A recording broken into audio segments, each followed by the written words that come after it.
बिस्मिल्लाहिर्रहमानिर्रहीम। ख्याल टीवी के मोअज़्ज़ज़ ख़वातीन व हज़रात, अस्सलाम वालेकुम व रहमतुल्लाहि व बरकातुहू। मैं हूं आपका दोस्त मोहम्मद अली खिज़र। आज की इस वीडियो में हम बात करेंगे चेहरे पर निकलने वाले दानों को नोचने से क्या होता है।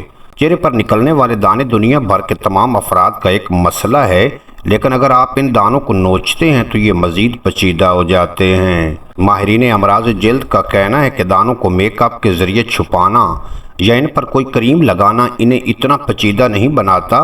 ताहम अक्सर लोगों को इन दानों को नोचने और इन्हें फोड़ने की आदत होती है, जिसकी वजह से ये दाने मज़ीद ख़तरनाक हो जाते हैं और फैल जाते हैं। दानों को नोचना और इन्हें फोड़ना एक ऐसा अमल है जो जिल्द में सोजिश पैदा कर सकता है, और इनमें सोजिश पैदा होने से ये मज़ीद पेचीदा और तकलीफ दे हो जाते हैं। सिर्फ इतना ही नहीं, चेहरे पर निकलने वाले इन दानों और मांसों को नोचने से जिल्द पर इन्फेक्शन भी हो सकता है और इनके बदनुमा दाग जिल्द पर कई सालों तक रह सकते हैं। माहिरीन अमराज जिल्द का कहना था कि अगर आपके चेहरे पर दाने निकलते हैं तो किसी काबिल डॉक्टर को चेकअप करवाएं या फिर मुयस्सर घरेलू नुस्खों का इस्तेमाल करें, लेकिन दानों को नोचने और फोड़ने से गुरेज करें, वरना आपको इसके बदतदरीज नताइज का सामना करना पड़ सकता है।